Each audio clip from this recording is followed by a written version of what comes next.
Well, the wind is whipping out there. I mean, like, ooh, ooh, like making noise like a horror film. Let's see what that does. Well, I guess that's appropriate to what we're doing tonight. I don't know what the other one means, but hey, I don't know. Let me see how I can. Perfect.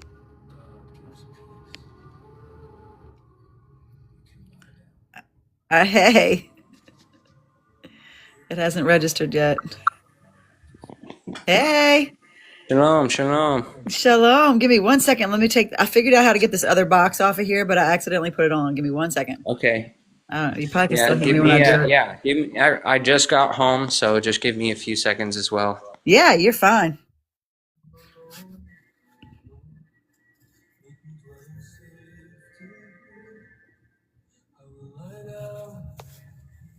Hey, Raven, Ravenheart. Edio. E is on here, and I hope that I have what it takes to ask him the right questions because I just want him to talk because he is brilliant. Brilliant. We're going to do a little brief tonight, and it's been an interesting couple of days for me. And then we're going to schedule for again in January.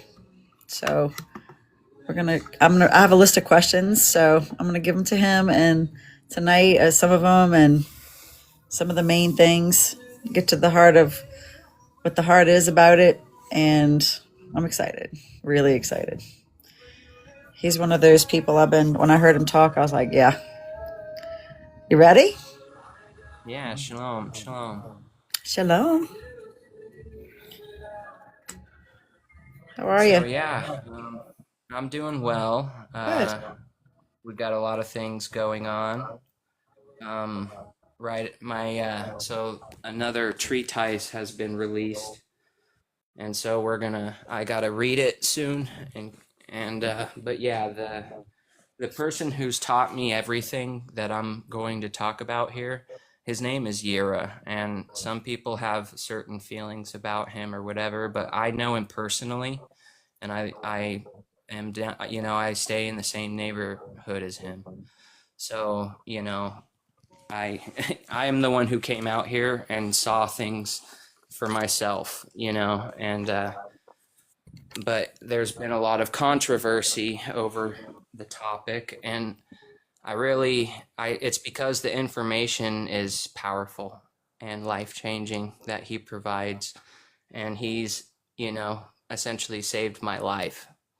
And so in return, I've decided to, come and facilitate him in any way that I can. And so I found myself living in the same area as him.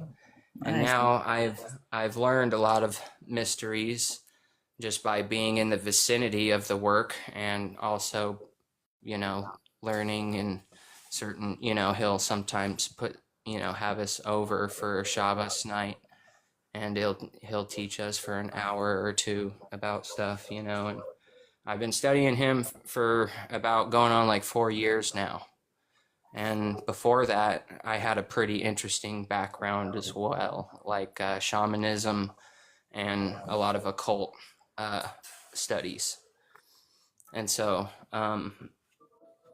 I have a pretty wide perspective, you could say, because I've dabbled in a little bit of everything, and mostly things that are a little more obscure and esoteric and more secretive.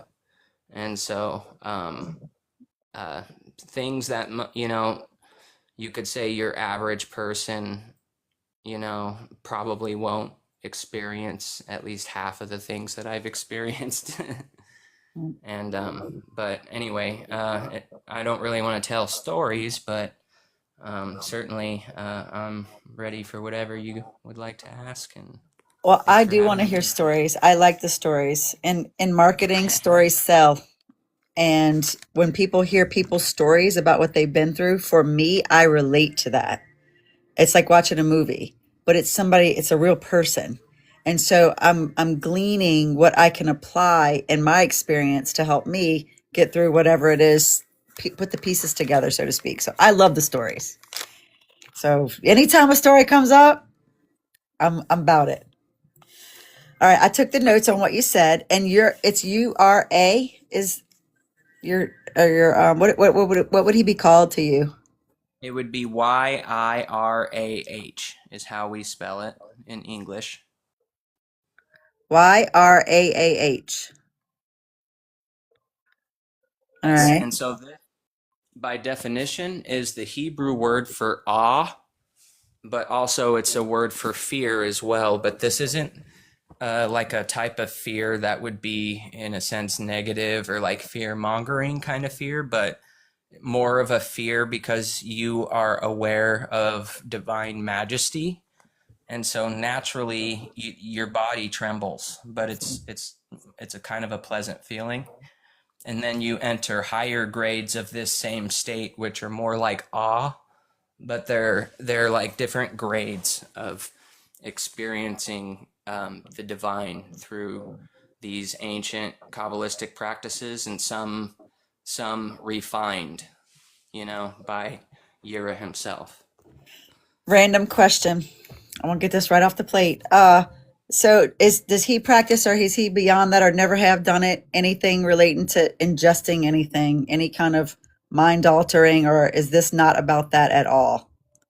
Nope, has nothing to do with Thank taking you. any substances or medicines. Okay. All right. Perfect. Okay. So YRAAH, and is he on TikTok? He is under Restoration of the Breach. There's a few fake profiles, but his is the one with the high views, obviously.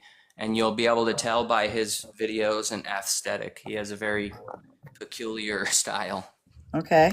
Restoration of the Breach. Got it. All right. That's also his YouTube, which is about, a decade's worth of free material. And so anyone who's just starting out could learn, at least 8 to 10 years worth of this material first. And then if they're more interested, there's ways to get into some deeper levels. So when you say just starting out, I feel like this is like, I know that we would consider it on a scale like pre-K is just starting out.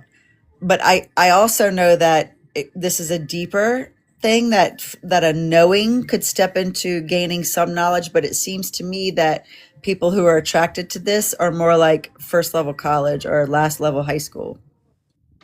Am I? Well, in Kabbalah in general, yeah, sure. But what I mean by just starting out is by specifically studying Yira's material. Gotcha. Because what he's done is something that the esoteric world of the West has never really seen, and it's shown the inner levels of the ancient traditions of the sages from back in the day, which they spoke Hebrew and Aramaic. And so he's brought these things into a way that English speakers and Western occultists can enter in the true levels. And it's through the tradition of what we call Ilanot, which is making the Kabbalistic scrolls. And as you can just look, that like the highest level of understanding Kabbalah is, often sages would make scrolls, and they're very detailed, and everything has a specific place. Things don't move around as long as you're looking at real Elons, people have taken the teaching itself and, added or subtracted and switched things around to fit whatever system they were trying to make, like Hermetic Kabbalah, for example. This was like kind of a New Age Western occult perspective on Kabbalah, and not having the inner levels of making the scrolls, that actual tradition. And so, and it's deeply tied to the Torah as well, but it then reveals what the Torah really is, which is not like a history document. And, thus this brings us into a very controversial spot, I love it. Yeah. I love it. So Aramaic, is that from Armenia? Not quite. So the best way to explain Aramaic is that Hebrew it comes straight from the Torah. So basically, if you're speaking Hebrew, you're reciting Torah and communicating with verses and words from the Torah. That's Hebrew. Anything else that uses those same sounds and letters would be considered Aramaic. Okay. Wow. Nice. Wow. All right. So you said it. I was going to ask you, is that anything to do with the Torah? And then you brought, so that's perfect. Okay. So I have a list of questions, and if something's on your mind, I'm here to listen. I'm following the trail. I'm taking notes. Awesome. And I wrote so many questions, but we're going to start just at the top. Let's do it. All right.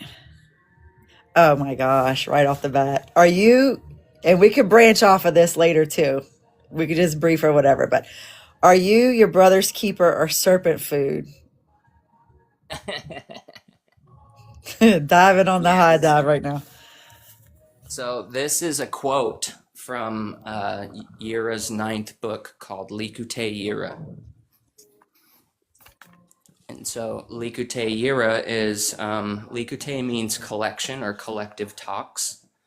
And so he made 8 books, and then he put the main points from all 8 books together into one book, and that is the 9th book, being Likutei Yira. And nowadays, like when I started out, this book wasn't around yet. But nowadays, this is where we start people, is with this text. It's designed in a peculiar fashion that's actually a secret meditation that the Kabbalists would hint at in their writings, and where the adornments of the king are put upon him, and awe is triggered within us. And then, so this book is designed precisely to start from square one, going all the way up, right? And where rather his books, the way he released them was in a different fashion, where his first book talked about the very highest aspects first, and then his next book started to talk about going from the bottom up, so to say. And so you'll find this happening a lot in the works of the sages, where there's, the way the books are designed are either taking you up the tree or down the tree. And it's important to know where everything's at, because sometimes people think things are reversed because they don't know the difference. But nonetheless, to go back to the quote itself, I'm looking for it here so that maybe you guys could see it.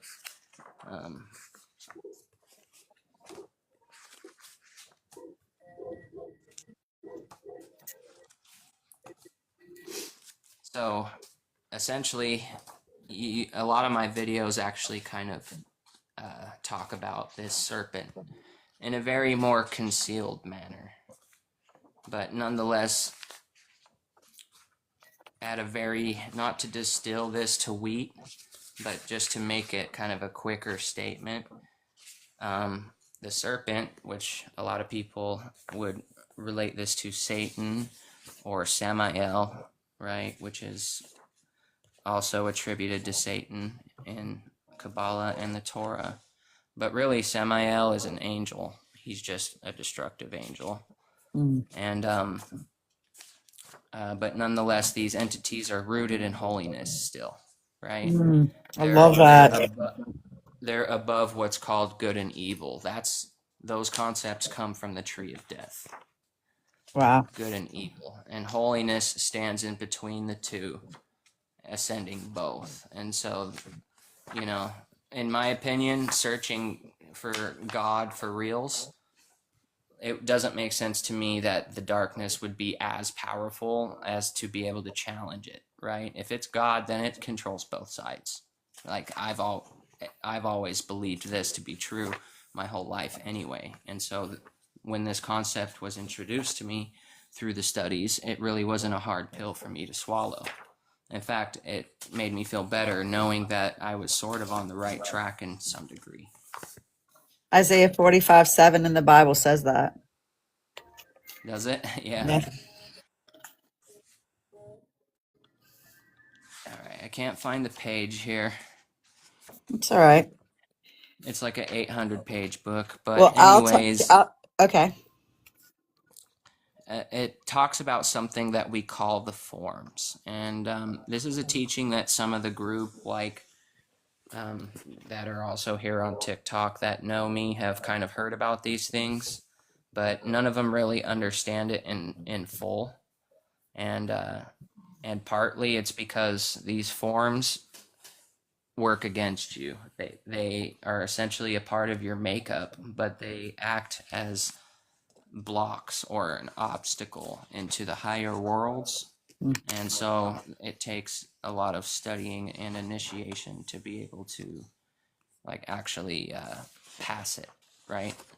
Wow. And so the Zohar describes it as a revolving sword, a spinning sword, but really it's an angel that shapeshifts and floods the person with information, and then they can't focus or study or stay on a one track thought to be able to receive a matter.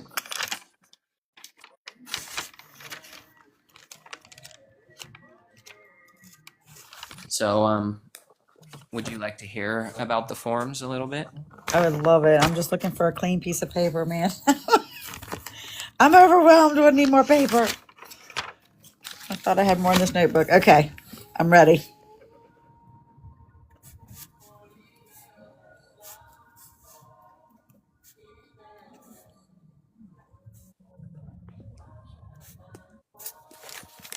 Shalom. Hey, shalom. I like it when people use their camera when we do this. Yeah. I enjoy that as well, but at the same time, sometimes people get distracted by the way I look and don't focus on what I'm saying. Is there a way, let me see, do you know of a way that I can make me smaller and you bigger? Or is it, you There think that's might be a way, but I know this isn't too bad, and I think people can click on my it? screen Okay. to make it big. Well, But that's good to you know. won't. I'll read for you, so you guys won't have to read. But I mostly just want you guys to be able to see this tikkun here. And so, yeah. In fact, for some reason, it's a mirrored image, so you Is won't be that able to on even. me? Is that on me? Yeah. There might be a way to All switch right, it. let me switch it from mirrored image. I did see that, but I don't know where I saw that. All right, here we go. Here we go. There we go. Okay. Oh, I like that. Okay.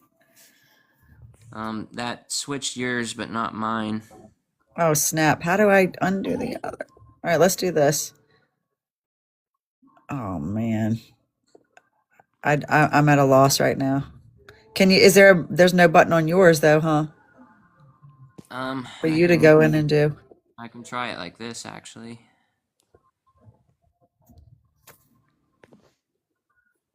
Oh, that's still not working, huh? Well, that's a new note. Find out how to unmirror the guest.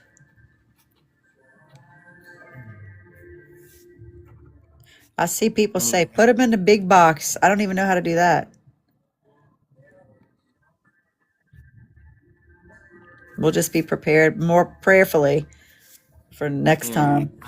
I could jump down and come back up. I don't know if that'll help, but it's Whatever you okay. I think. could still do this mostly with talking. Okay. Uh-oh. You know what? Give me 1 second. You got it. Okay.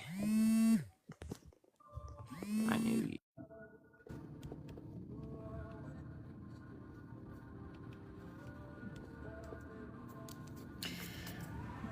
How to flip his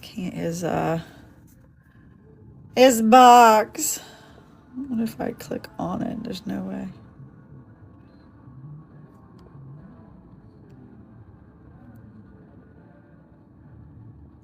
We're gonna go about an hour tonight, and then I'm having mac and cheese tonight too. I'm so excited. Hey, Rippled. I am having mac and cheese. I just said that. I'm like, it's a mac and cheese kind of night. I wish I knew how to make his camera, his side. Not mirror. Show available spot.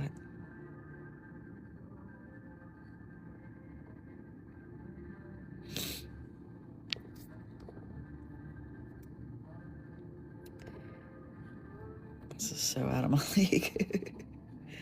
Playbooks, that's not it. I'll just be pushing all kind of buttons.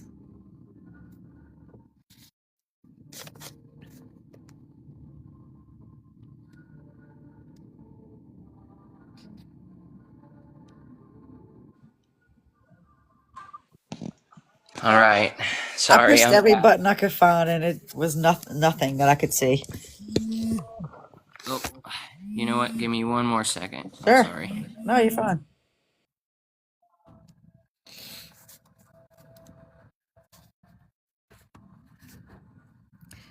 That's what I'm thinking. I'm wondering if he's gonna. When he gets back, he's gonna try to look and see that. That's so funny. She's having mac and cheese, and that's what I'm gonna. I want mac and cheese. Hey, Annie. We are doing about an hour tonight. You're so sweet. Of just some sampling of what we're going to be talking about, and we're going to reschedule for a night in January. And he's got something, but we can't figure out. Annie might know. Hey, All welcome right. back. So I do not have much time, unfortunately. Yep. Duty calls. I gotta help him get into town and get some things, but we can definitely reschedule. I'm pretty much open anytime. But yeah, if you got a couple more questions while I get ready, I can certainly answer. That sounds good. We're going to pin what we started talking about. And then Annie's here, and she knows a lot about this type of thing. And I'm going to get with her after and find out if there's any way to make your box not mirrored. So when you show it, or how to get in a big box, as they say. Okay. Oh boy. Because I wanted to go deeper into when we talk. I want to go into deeper into it when I ask you what is the original serpent within us, Yeah. because I'm at the threshold of inside of myself. There's a point where I'm experiencing the realms, and I'm also experiencing humanity. And I Right. know, yeah, I know that that's part of what this awakening is, and I can feel it, and I know that fear was something to overcome all along this journey to get to a point. And I used to think some kind of way of maybe I would pop through and be like in the spirit world.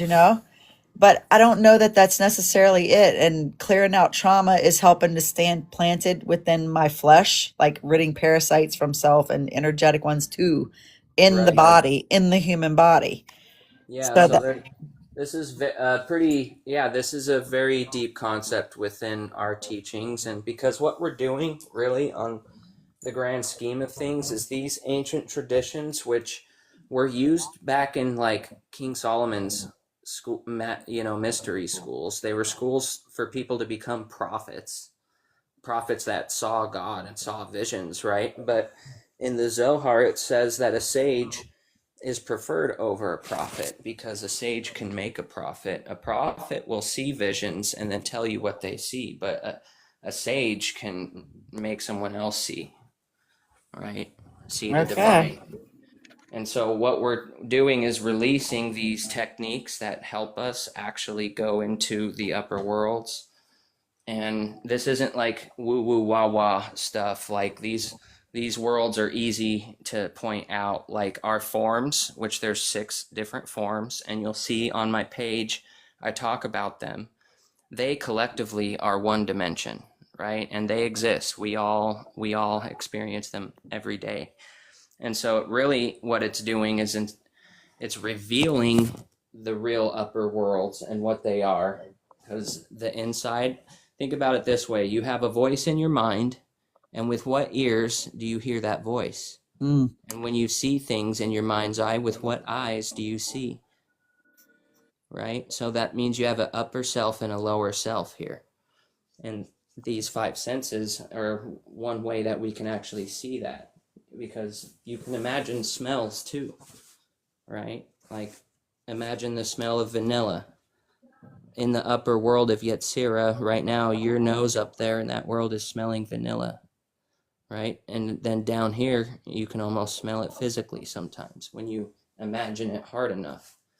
These are real Kabbalistic meditations that allow us to start peering inside for real, you know? And so you'll learn that one of our forms is called the mental form. It's our mind. And there's colors attributed to these forms. And the mind is black, right? And so when you close your eyes, what color do you see? Black. Yeah. And so you're looking within the backside when you close your eyes. And so, you know, these are, you know, and so sages would, you know, stand around candles in the dark with mirrors and like experience things. And so these are real techniques that this is why people that kind of came around these things but didn't do it appropriately, right? Like they end up desecrating these things because they're separating the oral Torah from the written Torah, which upsets angels. And this is why a lot of people like would go crazy around Kabbalistic teachings and stuff like that. Like you're dealing with something extremely holy, and that's why it's kind of dangerous. But if you're taught properly, because these levels you have to be brought in. You can't really just figure it out on your own. You have to be brought in by another.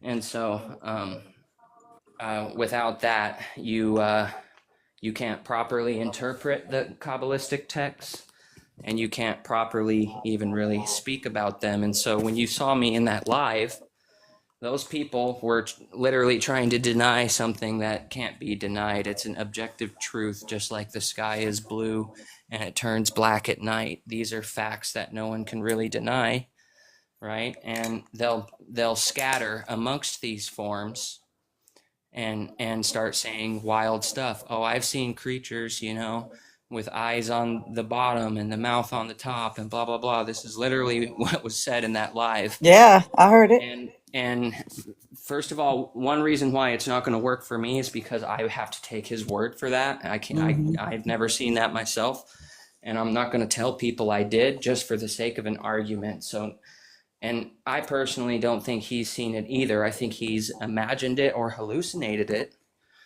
But this doesn't mean that that was an actual interaction with something. And so when I'm talking about interacting with angels and stuff, I mean, you're interacting with the code of reality and getting aspects of the reality to essentially, you could say manipulating it, but not necessarily in a bad way. It's more like that you're humans originally were designed to do what's called Kabbalah Masi, or like high level magic, right? Like we originally were meant for that, but we fell. And so we've fallen to where angels technically are more worthy than us now, where before we actually have a design to fit in to the primordial image and do practices, but there's a certain specific way, and you can't just, like those chaos magicians, just think up whatever you think and it'll work. Like this is called mindlessness, and we don't mate with mindlessness. We like to cleave what's called the thoughtful light, and this is the thoughtful light that essentially produced the Torah. That's beautiful. There's so much on that. Oh my gosh. Absolutely. So, you know, it's funny. I had a feeling that right when I was going to start this interview, I was going to get a call and I would have to leave early. That's okay. I needed to get out of here early too. This is perfect. Cool. But Yeah. yeah, so yeah. I'm gonna get my new notebook for next time. Yeah, and Annie, try not to allow that word to have a mind of its own. Like there's some people that shouldn't have these mysteries, and that's a fact, right? And you can say it's worthy or irresponsibility or immaturity. Either way, it's the angels don't respond well to it, is my point, and it can manifest in many different ways. And so I'm just saying this stuff ain't a toy. which is why it's still really, it's available, but it's concealed. And the reality, you're dealing with different timelines, and you can't jump these timelines without compensating with the timeline you're trying to get into. And so, yeah, these are like, what am I even saying right now? You know what I mean? I know what you're saying. And I got one more thing I want to say before. So this is what it was coming to me back when you said that. Okay, so when I was studying the Bible my whole life in the forms of what would be the most prevalent is the King James Version, I know the distortions. So Right. I went through levels of undistorting it from my own spirit and gleaning what was truth and what wasn't truth. So I'll be referring to things like doors, hells, gates, whatever you want to call it, on my journey when we talk more in depth. But that was one of the things. And I know this is there's another one of those trivial things, but this is in my journey. I studied with many religions, a lot of them. And one of the ones that I studied with that I learned, and it's been said by scholars that, and you can tell me more and I'll listen to you too and take that in my repertoire, but is that the Jehovah's Witness, and I don't even like to say that out loud like that, but just to show you, just so you know who I'm talking about, that their Bible has been studied and translated based on the original Hebrew, and is the most authentic to the English language of any Bible out there. So, okay, so that's one thing. Things do get lost in translation, but when it comes to Torah study, there's 4 levels of interpreting the Torah. There's the Peshat, which is what the words literally are saying. Then there's Remez, which is insinuating something, and then a deeper insinuation, which is called Drosh. And then the 4th final level is called Sod, and it means the secret interpretation. And this interpretation is the true interpretation of the Torah, which you guys from the Bible would call the Old Testament, right? And so you get to the Sod interpretation, and then you find out really what it's saying, right? And so this is a very vital concept when you get into Torah study. Like, you have to understand the difference between these levels, because you're dealing with generalities, and then you start dealing with specifics, and you're not supposed to mix those two things. And so that's the secret of mixing milk and meat, right?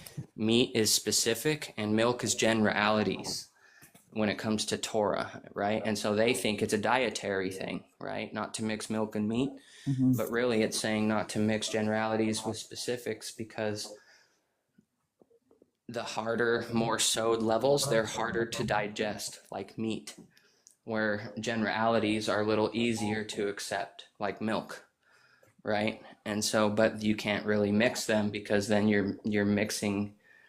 It brings confusion and misguides people, and essentially it's one of the reasons why all the restrictive rules of Judaism are the way they are. It says that in the days of Messiah, their laws and their mitzvahs will be done away with, and it's because this interpretation of the Torah is actually revealed. And so now everyone will know what it really means. For example, another one I'll give real quick before we go is they have a law where women have to cover their hair. But with the secret interpretation, the word woman is alluding to a Kabbalist or a sage who receives light, being the female aspect or a receiver of God, right? And so with that being said, the hair alludes to judgments. And so it's saying that a Kabbalist should cover his judgments, not that women need to cover their hair, right? And so this is the difference between Peshat, which would be literal, women cover their hair, or the Sod interpretation, Kabbalists cover their judgments, right? So this is kind of the difference between what we call Peshat and Sod. But anyway, thank you for having me. I love it. Yeah. Yes. I'm so excited. Okay, so we'll definitely book in some, my son's got his fight tonight. We got all this kind of stuff happening, and then we're going to book in January for sure. And thank Beautiful. you. You're awesome. And one thing I did want to ask before you goes, where's the where can you get a copy of the true sewed version of the Torah? Is that possible? Well, it's not necessarily written like that. What it is that you're supposed to study the Torah with a commentary. So you got the Talmud, the Zohar, and all these other books that are different level commentaries on the Torah. So the one we study from is called Zohar. Mm-hmm. But Zohar is it's also very cryptic and hard to understand, and you need to read Likutei Yira before you can read Zohar and understand it. And that's the gift that he's given us, is a way for us to actually understand what the Zohar says. All And right. the Zohar is the sewed commentary. All right. I'll message you in our messenger thing about these various points and then tie it together. I'm gonna let you go. Thank you. All right. You're Blessings, awesome. blessings. Love Thank you. you. Take care. Love you Te too. Good night. Shalom. Thanks everybody for being here. Shalom. Thanks everybody for being here. I love y'all. We're gonna rebook in January. It's gonna be epic, and I'm so excited. And talk soon. Bye. Oh yeah, God is love.